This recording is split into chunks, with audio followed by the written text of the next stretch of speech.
In fall 2021, we spent a few days in our nation's capital. We've already shared several videos from that trip, but we saved this video to release it this week in particular. We are sharing with you our tour of the Museum of the Bible in Washington, D.C.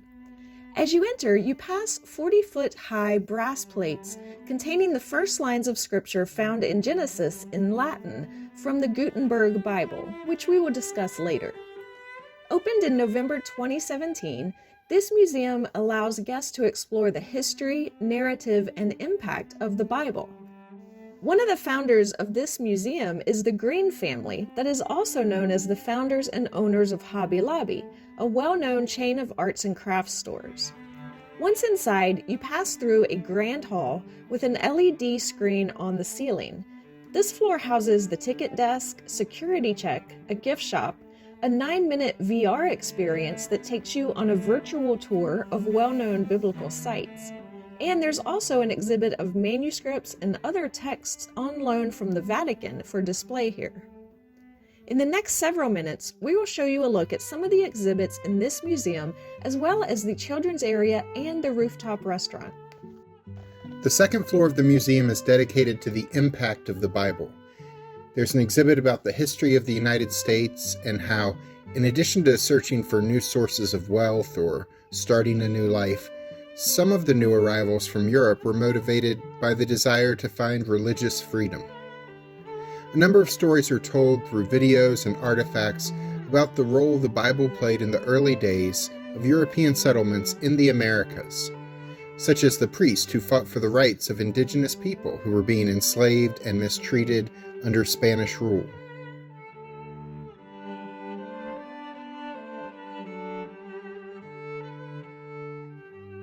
Or how Rhode Island was founded on the idea of religious freedom after its founder was banished from Massachusetts Bay Colony for questioning their interpretation of the Bible. And Rhode Island wasn't the only colony founded on the principle of religious freedom. There's a display of Bibles from the Revolutionary War time period,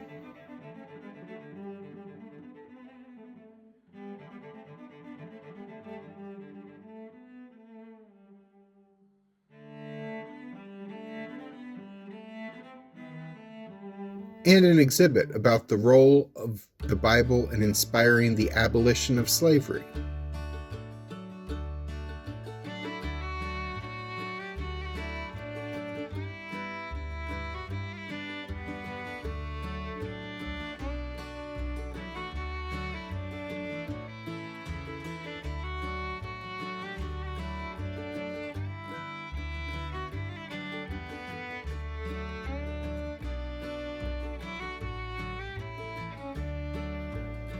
And how many fighting for civil rights, such as Dr. Martin Luther King Jr.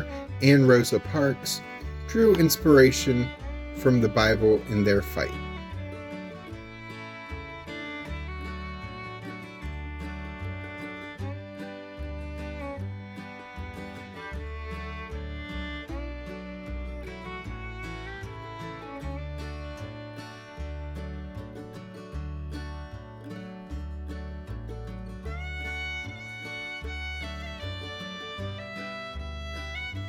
There are also displays about how the Bible inspired scientists such as Isaac Newton, Galileo, and George Washington Carver in their work exploring the natural world.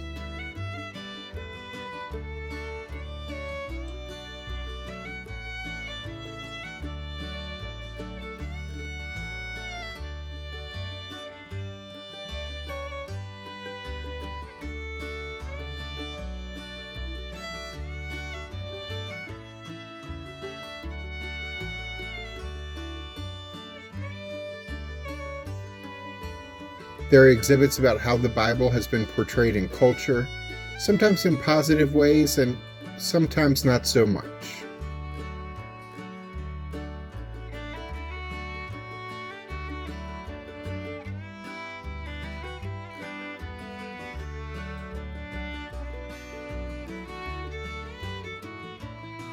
There's a look at how the Bible affected language, such as is the case with a number of well-known sayings used around the world whose origin has been traced back to the Bible.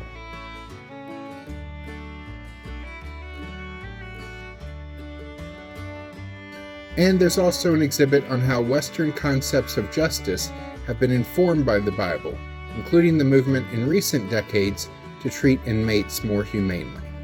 There is also a fascinating demonstration of the Gutenberg press, which was the first printing press to allow for the mass production of books through the use of movable metal type.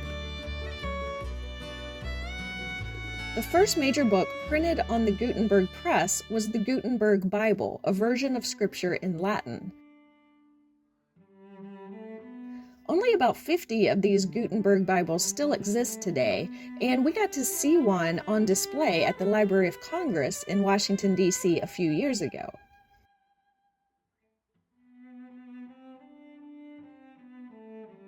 And there is a display on the burning of Bibles as it continues its run as one of the most banned books in the world.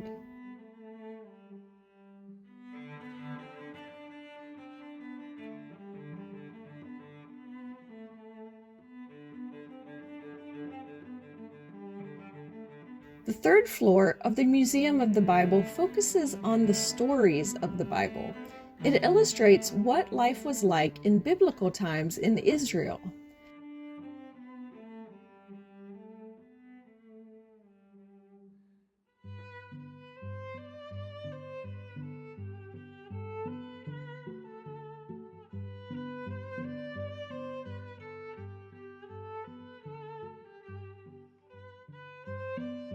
They had a number of historical interpreters, including this actress, who explained what materials and processes were used to make clothing and to dye cloth various colors during New Testament times.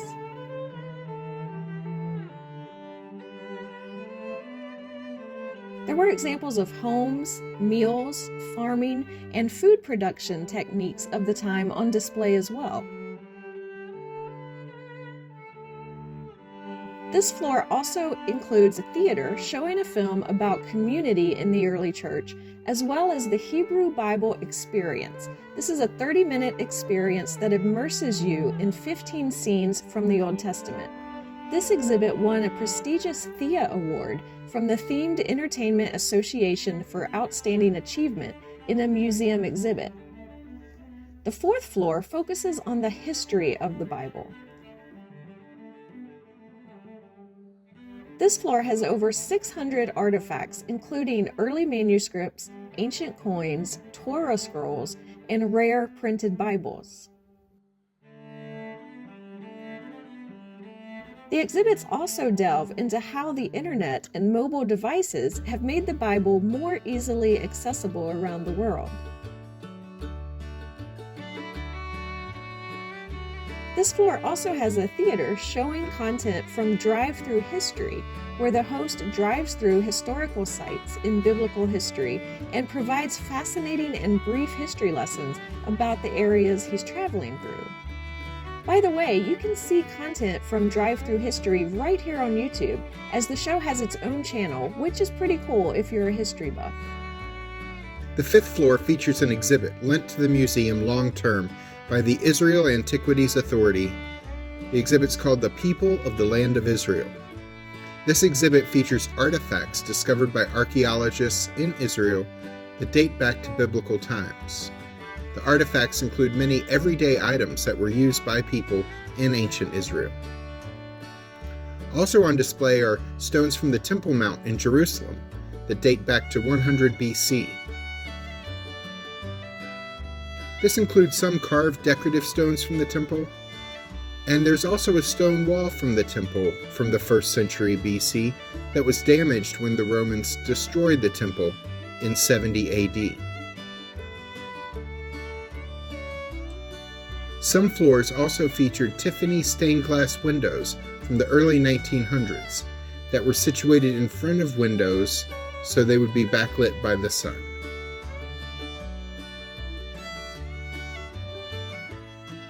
If you enjoyed this video, please click the thumbs up to register your like with our ever-watching algorithm.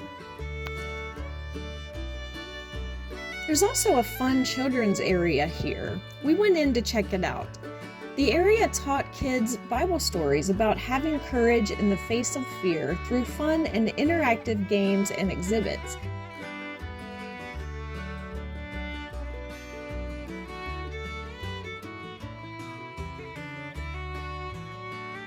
It was all really well done, and once the kids cleared out, I had some fun playing the games myself.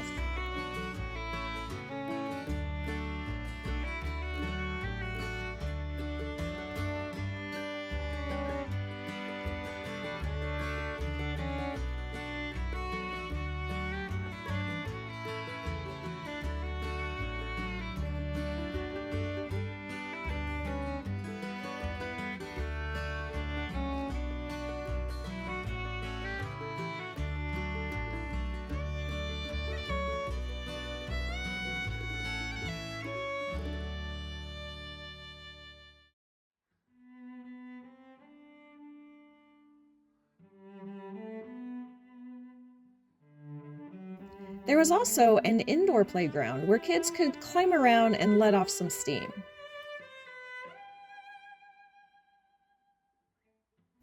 We even liked the elevators here. They were fitted with screens that looked like windows out across the Holy Land with butterflies going by. That brings us to the 6th floor. It features their restaurant Manna, which serves Mediterranean dishes in addition to pizzas, sandwiches, and chicken and waffles.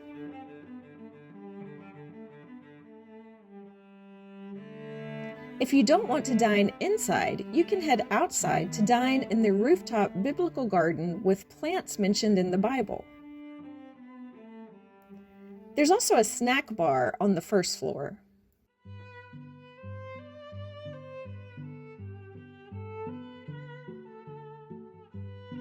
This floor also includes a glass-enclosed promenade area.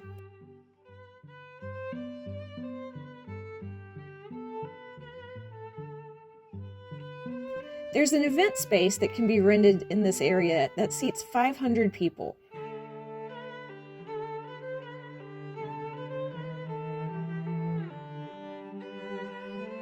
There's also a photo detailing what buildings you can see along the DC skyline as you look out the promenade's windows, which include the Washington Monument, a number of other museums, and the U.S. Capitol building, which is about 3 blocks away from the Museum of the Bible.